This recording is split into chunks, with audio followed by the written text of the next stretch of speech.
ఈరోజు కలెక్టర్ గారి ఆదేశాల మేరకు నేను ఇక్కడ గౌరవించి ఇక్కడ రావడం జరిగింది. అండ్ ప్రతి ఒక్కరు దీని ఆస్తి గొడవలు అని అంటున్నారు.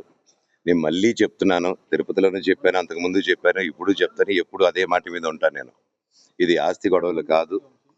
అండ్ ఫస్ట్ ఎఫ్ఐఆర్లో నేను 4 నెలల ముందు దౌర్జన్యంగా ఇంటికి వచ్చారని చెప్పారు, బట్ అది జరగలేదు.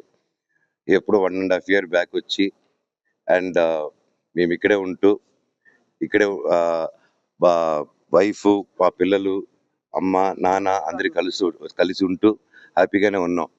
కాకపోతే ఏదైతే క్యాంపస్లో జరుగుతుంది, ట్రస్ట్లోను ఆ సొసైటీలోను జరుగుతున్న విషయాలు అంటే స్టూడెంట్స్కి ఇబ్బంది కలిగేది, ఈ హాస్టల్స్ వల్ల ఇబ్బంది కలిగేది, ప్రైవేట్ హాస్టల్కి జరిగే దౌర్జన్యాలు, ఇవన్నీ నేను అడిగేదానికి క్యాంపస్లో ఉన్న ఎగ్జిక్యూటివ్ డైరెక్టర్ని అండ్ ట్విట్టర్ ద్వారా అడిగాను, పర్సనల్గా మెసేజ్లు చేశాను.